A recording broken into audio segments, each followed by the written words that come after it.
అండి నేను మీ రేవంత్ చలమల. సో ఈ రోజు కొన్ని మిత్స్ ని బ్రేక్ చేయాలనుకుంటున్నాను. Again don't try to time the market, time in the market is more important అని అందరూ చెప్తూ ఉంటారు.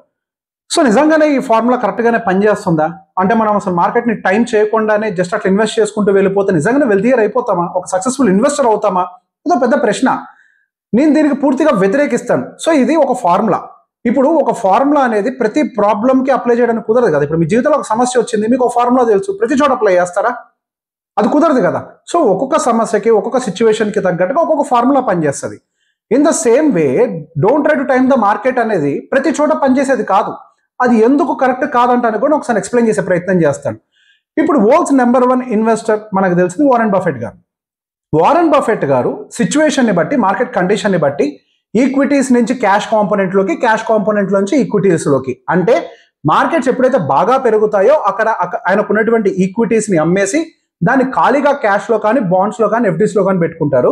అదేవిధంగా మార్కెట్ కిందకు వచ్చినప్పుడు అదే క్యాష్ కాంపోనెంట్ అండ్ బాండ్స్ని అమ్మేసి స్లోగా ఈక్విటీ బయింగ్ అనేది చేస్తూ ఉంటారు. సో బేసిక్ ఒకవేళ ఆ ఫార్ములా తప్పయి ఉండుంటే ఈ పాటికి వారెన్ బఫెట్ గారు దివాలా తీసి ఉండాలి కదా. కానీ ఇప్పటికీ కూడా ప్రపంచంలో నెంబర్ 1 ఇన్వెస్టర్ అంటే మనం ఆయన పేరే చెప్పుకుంటాం. చాలా మందికి ఇన్స్పిరేషన్ అంటే ఆయన పేరే చెప్పుకుంటాం. సో ఈ ఫార్ములా 100% కరెక్ట్ అని అంటే డెఫినెట్లీ నో. సో డెఫినెట్గా ప్రతి ఫార్ములాకి ఎక్కడ అప్లై చేయాలి అంటాను కూడా ఇంపార్టెంట్. అంటే right formula, right situation, right ప్లేస్లో అప్లై చేయాలి. ఎక్కడ పడితే అక్కడ అప్లై చేస్తే దాని ఒక రిజల్ట్ రాదు. సో దీన్ని ఎక్కడ అప్లై చేయాలి? మార్కెట్ని ఎప్పుడు టైం చేయకూడదు, మార్కెట్ని ఎప్పుడు టైం చేయాలి, ఈ రెండు విషయాలు మనకు తెలిసి ఉండాలి. ఫర్ ఎగ్జాంపుల్, ఇప్పుడు మార్కెట్ అనేది కంటిన్యూస్గా పైకి వెళ్తుంది. దాని యొక్క వాల్యుయేషన్, పిఈ రేషియోస్ అన్నీ కూడా డీవియేట్ అయిపోయి మార్కెట్ కంటిన్యూస్గా పైకి వెళ్తుంది. అంటే మనకి 2024 సెప్టెంబర్ వరకు నిఫ్టీ 26,300 వరకు వెళ్తున్నప్పుడు నేను చాలాసార్లు చెప్పాను మార్కెట్ వాల్యుయేషన్స్ డీవియేట్ అవుతున్నాయి అని. మరి అది టైమింగ్ ద మార్కెట్. అంటే ఆ టైం మనం చేయకపోతే ఆ టైంలో కనుక మార్కెట్స్ బాగా పరిగెడుతున్నాయి కదా, డోంట్ టైమ్ ద మార్కెట్ అంటున్నారు కదా, నేను ఇన్వెస్ట్మెంట్ పెట్టేస్తాను అని పెట్టేసి ఉంటే మన పోర్ట్ఫోలియో ఎంత కరెక్ట్ అవ్వచ్చు అండ్ రికవరీకి ఎంత టైం పట్టచ్చు? సో మార్కెట్స్ బాగా వాల్యుయేషన్స్ని డీవియేట్ అవుతున్న టైంలో, విపరీతమైన bull run, too much of valuation deviation జరుగుతున్న టైంలో it's okay to time the market. అక్కడ మార్కెట్ ఉన్నటువంటి సిచ్యువేషన్ని బట్టి, దాని యొక్క వాల్యుయేషన్స్ని బట్టి మార్కెట్ని టైం చేసి మన పోర్ట్ఫోలియోస్ని రీబ్యాలెన్స్ మనం చెయ్యాలి. అక్కడ మనం రాంగ్ ఫార్ములా అప్లై చేయకూడదు.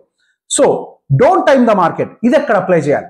మార్కెట్స్ విపరీతంగా కిందకు వచ్చాయి అండ్ వాటి యొక్క వాల్యుయేషన్ జోన్స్లోకి వచ్చేసాయి. సో ఇప్పుడు ఫర్ ఎగ్జాంపుల్, ఇప్పుడు మనకు 2025లో మార్కెట్స్ కరెక్షన్ జరుగుతున్నాయి. మన 26,300 నుంచి 22,000 దగ్గర కరెక్షన్స్ జరిగాయి.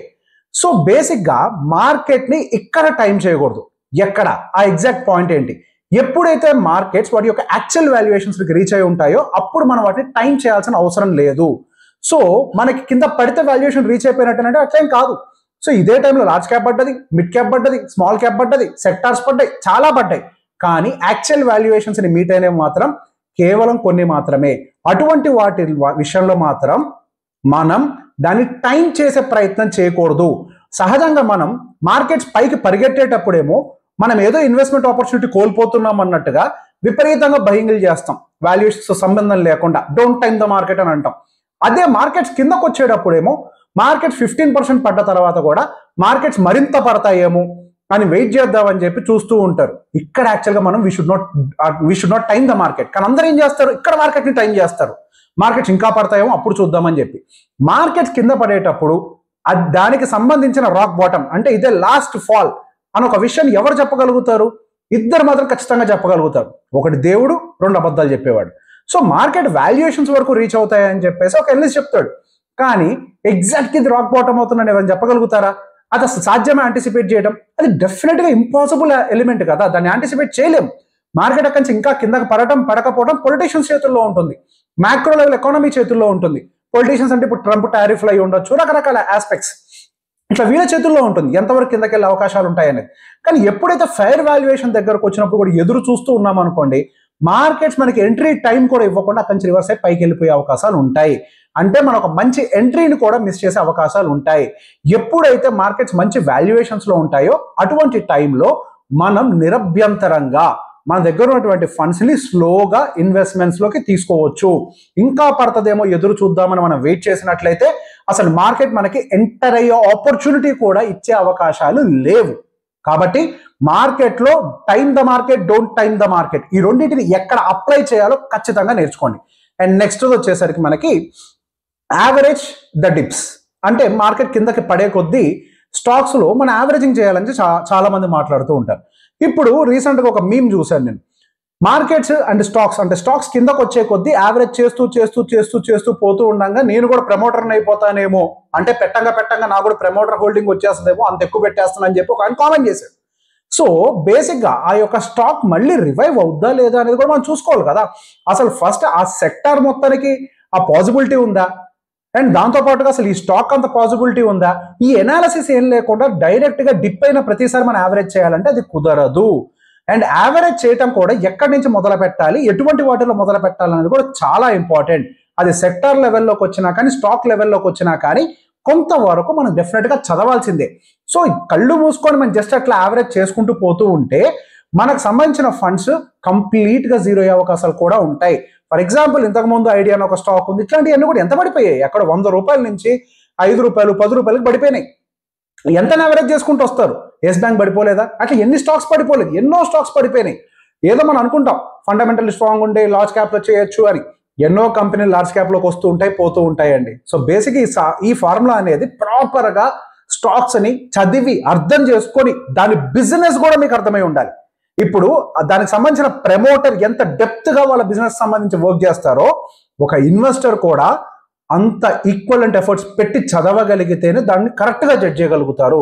మనకు అంత కుదరకపోతే ప్రశాంతంగా ఏ లార్జ్ క్యాప్ లో ఇట్లాంటి వాటిలో మిడ్లోనే ఎక్కడో కొద్దిగా పెట్టుకుంటూ పోవాలే కానీ అన్నెసరిగా స్టాక్స్ లో మాత్రం don't try to average every dip. దానివల్ల అనవసరంగా చేతులే బర్న్ అయిపోతాయి. సో దేన్ని చేయాలి దేన్ని చేయకూడదు కూడా మనకు తెలిసి ఉండాలి. అన్నెసరిగా దీని వెనకాల మనం పరిగెట్టకూడదు. సో ఇప్పుడు అంతా లాజికల్ ఎలిమెంట్ మాట్లాడా, ఇక్కడ సైకలాజికల్ ఎలిమెంట్ ఇంకోటి మాట్లాడతా. సో మార్కెట్స్ కిందకు వచ్చిన తర్వాత ఇంకొంచెం కిందకి వెళ్తాయేమో, ఎందుకు రిస్క్, ఇప్పుడు ఇన్వెస్ట్ చేస్తే మళ్ళీ ఇంకొక 5-10% పడుతుంది కదా, అదేదో కిందకి వెళ్ళాక చూద్దాం అని చెప్పేసి అందరూ అనుకుంటారు కదా. ఇక్కడ ఒకటే మనం గుర్తుపెట్టుకోండి, అసలు కిందకు ఒక 10%, ఏది మార్కెట్ ఆల్రెడీ ఒక 15% పడ్డాక ఇంకొక 10% డిప్ను కూడా మనం యాక్సెప్ట్ చేయలేకపోతున్నాము అని అంటే అసలు మన ఇన్వెస్ట్మెంట్కి ఎలిజిబుల్ కదా మనం ప్రశ్నించుకోవాలి కదా. ఎనీ టైప్ ఆఫ్ ఇన్వెస్ట్మెంట్ లో ఖచ్చితంగా ఒక స్పూన్ ఆఫ్ రిస్క్ అనేది ఇన్వాల్వ్ అయి ఉంటుంది కదా. సో ఒక 10% డిప్ అయితే మాత్రం ఏమవుతుంది, మనం ఇక్కడ చూసుకోవాల్సిందే రిస్క్ టు రివార్డ్. అంటే ఇప్పుడు నేను ఒక 10% రిస్క్ తీసుకుంటే నెక్స్ట్ ఒక 5 years లో నా రివార్డ్ ఎంత ఉంటుంది. ఇప్పుడు ఎందుకు 10% డిప్ అవుతుందో నాకు తెలుసు కదా, వెయిట్ చేయొచ్చు కదా అని అంటే అవుతా లేదు ఎట్లా చెప్తామండి. ఇప్పుడు వాల్యుయేషన్ మ్యాచ్ అయినప్పుడు మనం ఇన్వెస్ట్ చేయాలి కానీ ఖచ్చితంగా 10% డిప్ అవుద్ది అని చెప్పి అది మొండి వాదన అవుతుంది తప్పించి లాజికల్ ఎట్లా ప్రూవ్ అవుతుంది. ఇందాక నేను చెప్పా, ఇద్దరే చెప్పగలుగుతారు, ఒకడు అబద్ధాలు ఆడేవాడు, రెండోటి దేవుడు, అంతే. ఇంకెవ్వరూ చెప్పలేరు ఇది ఖచ్చితంగా రాక్ బాటమా కాదా, ఇంకా పడుతుందా లేదా అనేది. వాల్యుయేషన్ ఫెయిర్ గా లేనంత వరకు, అది రీచ్ అయ్యేంత వరకు టార్గెట్ చెప్పగలుగుతాం కానీ ఒక లిమిట్ దాటిన తర్వాత మార్కెట్ ని యాంటిసిపేట్ చేయడం ఎవరి వల్ల కాదు. అది అప్ సైడ్ కుదరదు, డౌన్ సైడ్ కుదరదు, రెండు వైపులా యాంటిసిపేట్ చేయలేము. అది కేవలం దాని యొక్క వాల్యుయేషన్స్ ని బేస్ చేసుకొని ఒక లిమిట్ వరకే యాంటిసిపేట్ చేయగలుగుతాం. అది దాటి చేయాలి అంటే అది ఎవరి వల్ల కాదు. అయితే వాడు మ్యానిపులేటర్ అయి ఉండాలి, వాడే మొత్తం మార్కెట్ మ్యానిపులేట్ చేయాలి. నిజంగా అట్లాంటి వాళ్ళు ఉన్నారా మనలో? లేరు కదా. సో ఖచ్చితంగా మనము మార్కెట్స్ లో ఈ సైకాలజీని పక్కకు పెట్టాలి. ఏంటి, ఆ స్పూన్ ఆఫ్ రిస్క్ నాకు వద్దు అని. అట్లాంటప్పుడు మార్కెట్స్ మనకి కాదు కదా. Don't come in to the markets. అట్లాంటప్పుడు ఎఫ్డీలో పెట్టుకోండి, అది బెస్ట్ థింగ్ మనకి. ఎఫ్డీలో కూడా ఎంతో కొంత రిస్క్ ఉంటుంది, దట్స్ ఓకే. ఎఫ్డీ అనేది బెటర్ ఆప్షన్ మనకి. మార్కెట్లోకి వచ్చినప్పుడు స్పూన్ ఆఫ్ రిస్క్ తీసుకోవాలి. ఆ రిస్క్ రివార్డ్ రేషియో మ్యాచ్ అవుతుంది అని అంటే we should take that risk. అసలు పడద్దు అంటే అది కుదరదు. లాంగ్ టర్మ్ మన గెయిన్స్ రావాలంటే షార్ట్ టర్మ్ పెయిన్ తీసుకోవాలి. షార్ట్ టర్మ్ పెయిన్ తీసుకోకపోతే లాంగ్ టర్మ్ గెయిన్స్ రావు కదా. నో పెయిన్ నో గెయిన్, ఇది అందరికీ తెలుసు కదా. సో ఖచ్చితంగా ఇన్వెస్ట్మెంట్స్ పెట్టేటప్పుడు, అది ఇట్లా మార్కెట్స్ పడుతున్నప్పుడు మీరందరూ కూడా కొన్ని విషయాలు ఇప్పుడు నేను చెప్పినటువంటి చిన్న చిన్న అంశాలను మైండ్లో పెట్టుకొని మీ ఇన్వెస్ట్మెంట్ జర్నీని ముందుకు తీసుకెళ్తారని కోరుకుంటున్నాను. Thank you very much.